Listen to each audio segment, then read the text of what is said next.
Hi everybody, this is Dino Chris from Prehistoric Facts, and this is a Q&A episode, so let's get started, shall we? So, first question's from Luke Zilla. So, first question, what is your opinion on Vastosaurus Rex from the 2005 King Kong movie? So, yeah, a Vastosaurus Rex is, because to see, if a lot of people don't know, is that the 2005 King Kong movie, it was a remake of the original King Kong from 1933. It was directed by Peter Jackson, the guy who did the Lord of the Rings franchise, and so he created a lot of different kinds of dinosaurs and prehistoric creatures on Skull Island for this King Kong movie. And one of the creatures he created was Vastosaurus Rex, and so it was like a take on Tyrannosaurus Rex, but made it like bigger and stockier, and had like bigger teeth, and kind of like scoots on its back, and like a crocodile, and so on. And it has a pretty cool, like menacing, like face and all that sorts of stuff. But the original King Kong movie, the 1933 version, that one had a Tyrannosaurus Rex, and it says in the movie Tyrannosaurus Rex. But Peter Jackson decided, it was like, let's not just make a Tyrannosaurus Rex, let's make a different version of Tyrannosaurus Rex and just call it Vastosaurus Rex. And so my take on it, I thought it was a pretty cool looking dinosaur, fictional dinosaur. I thought it was pretty cool. I don't have too many problems with it. I probably say is that I would probably say the arms are a little bit too short. But I mean, who am I to judge for that? And then your second question: what is my favorite fictional dinosaur? And you say yours is the Indominus Rex and Rudy. So Rudy is the Spinosaurid and Ice Age Dawn of the Dinosaurs. Rudy's cool. Rudy's cool. My favorite fictional dinosaur. Ooh, that's a good one. That is a good one. I haven't really thought about that one. Let's see. I mean, the Indominus Rex is up there. I mean, there's no question about that.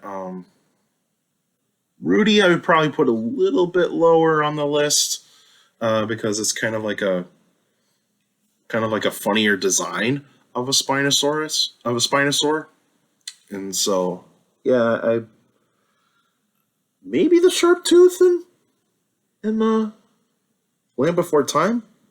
I would probably go with that one as probably my favorite. But Indominus Rex would probably be number two.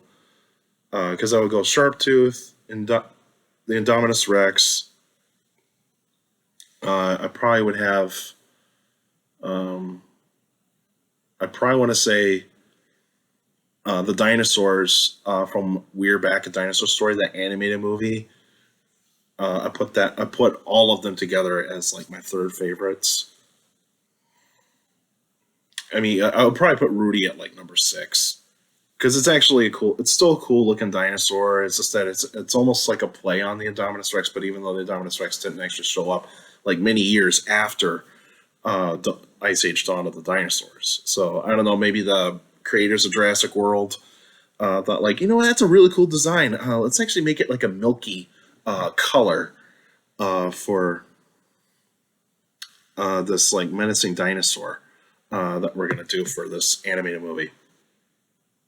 From that animated movie and put it into a Jurassic movie franchise. But yeah, Indoraptor, I mean, that one I would probably put at number 5. I'll put that one at number 5 because it was cool and also kind of scary. I like the horror element of it, like near the end of the movie. I thought that was really, really cool. Kind of reminded me of Freddy Krueger a bit. But yeah, I mean, I'll probably go with the Sharp Tooth as my favorite.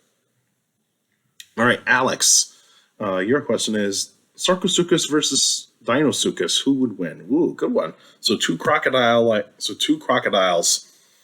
mega crocodiles. So these are big crocodiles from the age of the dinosaurs. Sarcosuchus lived, I think, 100 million years all the way over to 95 million years ago.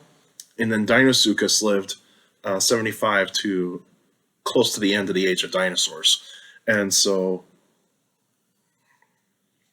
That I would probably, because they're nearly similar in size. Sarcosuchus kind of has a weaker bite force compared to Deinosuchus. Deinosuchus is kind of almost like an alligator, or otherwise maybe like a Nile crocodile, or even a saltwater crocodile, whereas Sarcosuchus is kind of like a gharial, or otherwise a freshwater crocodile, or otherwise a freshwater crocodile from Australia. So if you actually take those in consideration, I'd probably say Deinosuchus would actually come out on top because Deinosuchus has got the stronger bite force. Because Sarcosuchus, its bite force is not going to be very good, and so all because Sarcosuchus, what it probably wants to do is probably grab onto like a limb of Deinosuchus and just try to pull it down as much as it possibly can. But the thing is, it cannot do a lot of can't do the things that Deinosuchus can do. So I'd probably say Deinosuchus has a much stronger body build than Sarcosuchus. So I'll go with Deinosuchus on that one. But not too bad of a battle question there, Alex. Like it. All right, Jody, which creatures do you hope to see in season 2 of Prehistoric Planet? This is a good one. Yeah, so it's still going to take place in the Maastrichtian, or at the end of the Cretaceous period. So, I mean, we're probably still going to see T-Rex. We're still going to see Triceratops. Let me see. I would probably say I want to see Torosaurus. I want to see Anzu. I want to see Anzu in there because I want to see like a story around Anzu. Let me see. I want to do a little bit more on Nigersaurus, even though we did get to see it a little bit. Did get to see a little bit in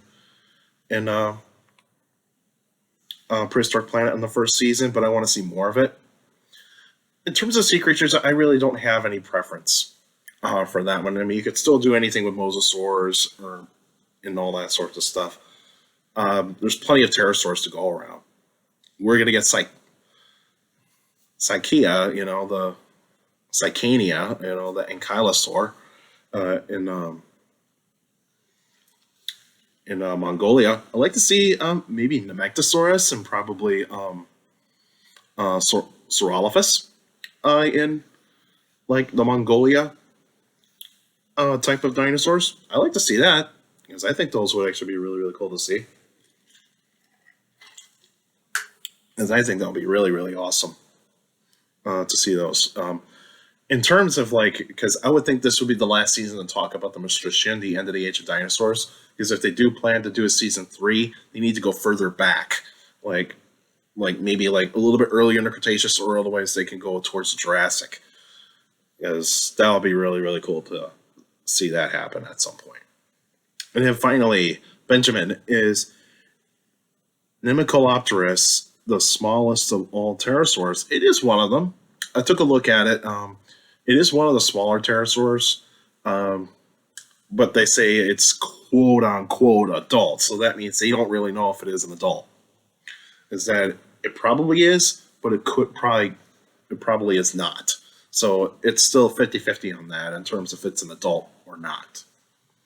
Is Mosasaurus the biggest of all mosasaurs? I believe it is, but there could be another mosasaur out there that I don't know that is longer than Mosasaurus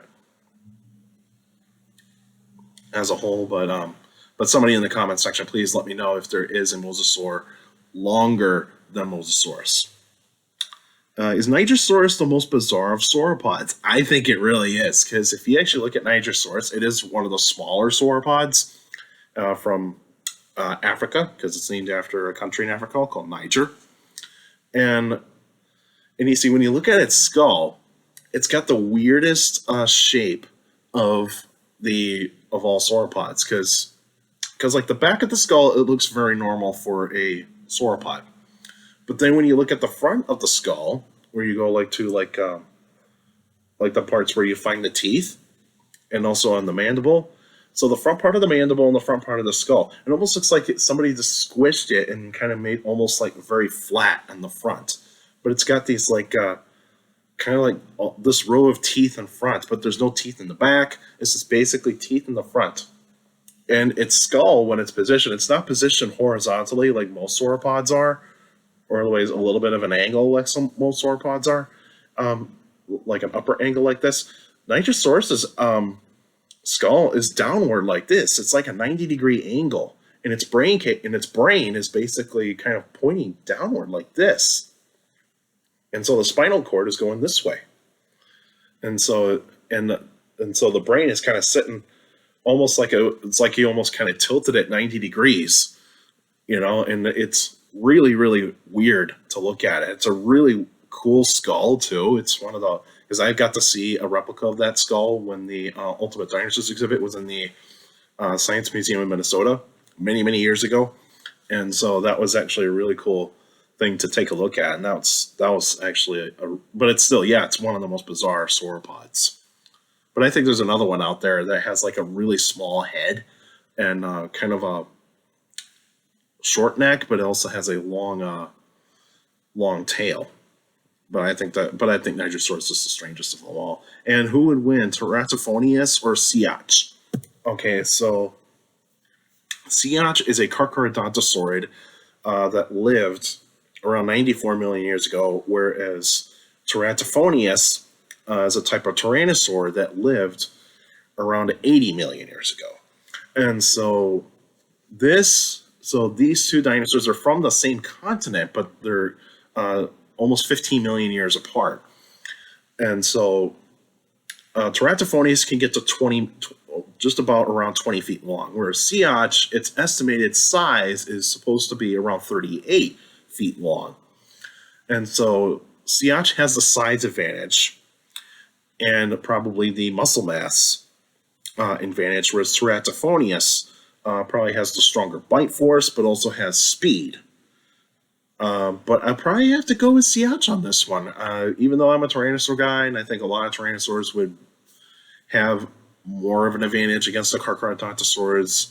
But the thing is, with a large size like that with Siach compared to Teratophonius, I'm going to have to go with Siach on this one, just because of the size.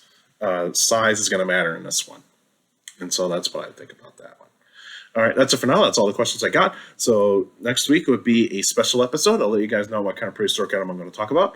And so in April, we'll start off April with a special episode. I'll let you guys know what prehistoric item I'm going to talk about. But if you still got questions for me about dinosaurs and other prehistoric life, feel free to email me at dinocris71@gmail.com. Also go on my Facebook page, Prehistoric Facts at Dinocris. Like the page, you actually post your questions in the comment section. Please put them in the comment section. Don't put them on Messenger. Messengers for private conversations. So please put your questions in the comment section on a Facebook post.